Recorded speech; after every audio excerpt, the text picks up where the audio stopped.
everybody. Welcome back to Skyrider Limited. As always, I am Jesse, and we are here on location for a change, getting ready for the Long Beach Island International Kite Festival down here in New Jersey. This is going to be a different Kite Bag Tour video, but this is a Kite Bag Tour video. For the first time, we're sort of spinning off, and we're including friends of the channel, friends of mine, and their kites. So today, I have a friend here. Why don't you join me? So this is Ivo. So Ivo and I met here last year. Yeah. And all part of the sort of Canvas family. And we're gonna rummage through Ivo's kite bag today. So awesome. So you've got interesting stuff too, because you've got stuff from all over. Your collection's really diverse like mine. I started late. I kite for this is my full third year, but I like to get more stuff and get more kites. I'm more addicted. toys, more toys, right? So cool. So everybody hang tight, and we're gonna grab our first kite to look at, and we will be right back. All right. So, this sail graphic will look kind of familiar to people who've been with the channel for a while, but this one's real special. So this is Prismatex Crux #1. Yes, from Canvas. Yes, from Canvas. It is just a UL frame. Yeah, it is a UL frame. Has some unique with the shiny black diamonds. Yep. Yeah. So one of the last sets of the full clear coat black diamond 3 PTs, right? 3 PTs. And of course that really stunning Prismatex Mylar panel and the pink pinstriping that John added to these. This kite is phenomenal when you see it up in the sky, and when the sun hits it in the right angle, it's like sparkles. I don't know if we have I don't think quite enough light left I don't think to we get can it do to it right now. shimmer. But that Mylar has this great holographic prism sheen to it. There's a film in between the two layers of it that give it this wonderful sort of prism rainbow effect that shifts through the light. So it's not only so beautiful to see, but it, because of the Mylar, has a little bit unique. Yeah, it's a little different than normal Crux. It's very solid and sort of full. So you have to be careful not to overdo the inputs, Yep. because it kind of like there is less drag with the material. But at the same time, it just brings a joy in your face, like every time when you fly it. They're just phenomenal. Yeah, for sure. So cool. That one's really special way to start this off for sure. So let's grab something else, and we'll just kind of keep this rolling. Right. So if you've been watching a while, you would have seen an open source kite a ways back, my set of Lazarus by Mugen kites. This is another open source kite. This is from the EKTV guys, Carlo and the guys out in the Netherlands, the plans. So this is a 99. It is a standard frame. And it's the Nitro Standard, right? It's a Nitro Standard, Cool, yes. Cool. Because there's a lot of frames in this guy. There's a lot of it, yeah. I was very fortunate to have Frank Heminga made this for me a couple of years ago. I also got the 93 SUL, both of the same, like in the same color combination. I really like how the kite behaves in the air. It has very solid presence on the lines. Yeah, it ties very easy. Yeah, for sure. So it was my first experience with any of the 90 family kites today, and definitely watch for video with that. We shot with that a little today, but really enjoyable. So it's sort of a descendant of some of Sean Tinkham's work, and it retains some really nice precision while still being really beautiful when it rotates. A lot of fun, and there's sort of an accepted colorway here. Yeah. So there are some bandit colorways out there, but the standard and accepted is the silver charcoal white, and then your color hits, and you get to pick your color hits. And that's the sort of they have asked that people stick to the standard colors, so they all have something of a factory feel despite being all homemade, which I really love the concept, and it sort of brings the family together in them, I think, which is really cool. So Yeah, super cool kite. Super cool kite, and And something you can make at home if you're so inclined, yeah. which is really cool. And now you said so, yeah, the sail was made for you, and you framed and bridled it. Yes, I framed it and I bridled it. Yeah, Awesome, super cool. very Cool. All right, well, we'll keep the train rolling then. So, back to mass production kites with level one, and this is the Badass UL. This is the Badass UL. So we are going to progressively larger sails for that. For sure, yeah, for sure. And a big frame change here because we went from big and stiff nitro to bouncy protruded here. Yes. Um, this is a fun kite. It's got really good balance. It has very good balance. It is surprisingly full for like even at like very light winds. Mhm. Keeps its pressure, gives you very good feedback. It allows you to fly pretty much from like probably 2 miles per hour when it's steady.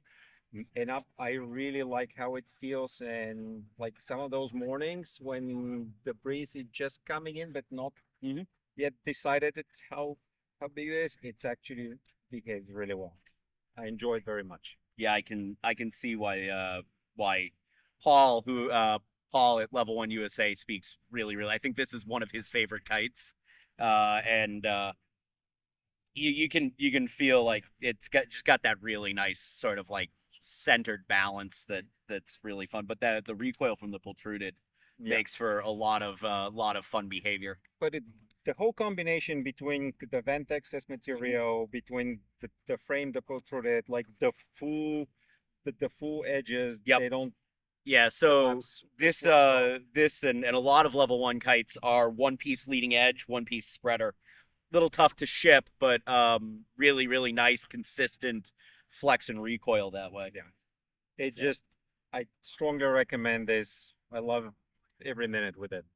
Awesome. Love the color too. Like the white and orange is going to buy you some extra time at the end of your day too. So Paul, if you're watching this, when you want to relaunch this, keep the orange in. For sure. So, to say we've seen a lot of kites from this designer in the channel is a bit of an understatement. But this one is interesting for a couple of reasons. So regulars on the channel will have seen the Ninth Wonder, the Precog, um, got the Mobius, and of course my Lazarus set. And the Lazarus is a open source kite by Mugen Kites. This is a Laz XL, so this is Laz's big brother, and it's a Lazarus. It's still got that like golden retriever energy, but it's an old, slow golden retriever, and it was a lot of fun. I got to fly this today. Again, video coming, and Evo's is in this beautiful purple colorway here. And I doubt you can see it on the camera, but even the sail stitching here, this is all color match purple, which is super cool. Daniel's also did a very good job on it. Yeah, Daniel's work is really impressive here. Beautifully finished. If you don't know, the actual plans for the Lazarus don't call for a leech line, but Daniel has put a leech line on this, and my God, what a difference does it make? This kite really benefits from it, but it still makes that nice rumble that the Lazarus makes. Very good, yes. Makes its presence known. It's just a little more relaxed than the littler one. And it allows you to like easy to progress with rotational tricks. So Taz machine, great. Like any of the cascades, very well done. Mm-hmm. Not a lot of like almost no oversteer. It's very fun kite. Like I've said about the standard before, the regular size Laz, it's a golden retriever. It's just super happy to be there. It just does whatever you ask it to, and it's just super happy about doing it. I don't think I've ever asked a Lazarus to do something that was like, don't feel like that. Like it figures it out really well. It's different because obviously like, I'm 5'8", so you can get a sense of the wingspan here. It's a full size. There is a little bit more of a consciousness about the wingspan here, making sure you're fully rotated before you bring your tension back in, because you will hook tips up a little bit more with the span compared to the smaller kite, which being smaller just rotates a little faster. But once you get used to it, it just rewards you with Yep. just very good precision and very good God, finish. I'm spotting other details that are on here too. Like I love, and I'm guessing you did this. Yes. The purple theme continues with color matched zip ties on the yo-yo stops. And I really like the really nice heavy cordura that Daniel used on the nose. Gonna make this sail really durable. Which is just a nice touch. In general, nice sort of that more tarpaulin wear patch up there, and then your standard Dacron patches. And he's got a nice template he's using for his holes because these are nice and clean too. I really like that. Like I strongly recommend this kite. Yes. Yeah, no, this was Feel a fun kite. I was happy to meet this kite today. So cool. Well, then I think we've got one left to talk about. Yeah. So we're gonna grab our last kite for today, and we'll be right back at it. So sticking with the open source kites and our last kite for today, this is an Escape by Ulzburger kites. So as I understand it, his first design was the end of line. Then he actually moved to work on this, but it kind of got interrupted in process, and he produced the return, and then came back to this around 19 or 20-ish window.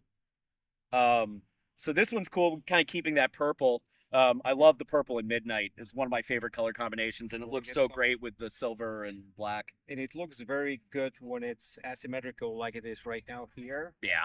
It just really shines when you start rotating with it. You can see which one is which. Yep. I learned how to do half axle cascade on this kite, so behaves very well. This is frame in as a UL. It's an ultralight, so light kite. This was first out of the bag today when we got out here, and the wind was a little light before the nice wind settled in off the water. So how you flew it? That's your first time? Yeah, first time with one of his designs in general. I people speak very highly of his kites, but I hadn't just come into contact with one, and was a really enjoyable experience. Another very friendly freestyle kite that was sort of willing. I didn't really find too much that I didn't really find too much that it wouldn't do. Yeah. Some things it definitely likes better than others, but that's always, you always have different behaviors. But just in general, another very friendly freestyle kite, which I always appreciate, especially with the open source kites, because something that someone's going to make at home should be friendly and sort of willing. And especially also, we had probably one of the perfect conditions this afternoon. Very stable breeze. So I have heard that like this type specifically likes those steady breeze. Yeah, it definitely has that sort of I was born for the ocean breeze sort of feel to it. But if you're lucky to have that in your backyard, then this is definitely something you should look at. Yeah. I mean, I could see this being something I wouldn't mind having in my collection for sure. Yeah, nice. And so who made this sail? Daniel. Another Daniel? Okay. Again, and I framed it myself. Again, just Daniel does some beautiful work. Just everything's very precise. The finished stitches are beautiful. Yeah, he does some really nice work. Good job, man. If you happen to watch this, very nice work. Cool. Well, Ivo, thank you so much for sharing your kite bag with everybody on the channel. Thank you so much for having me. It was a pleasure. Yeah, definitely. And thank you to all of you, as always, for liking and subscribing, following and sharing. And we will see you out there, Skyrider.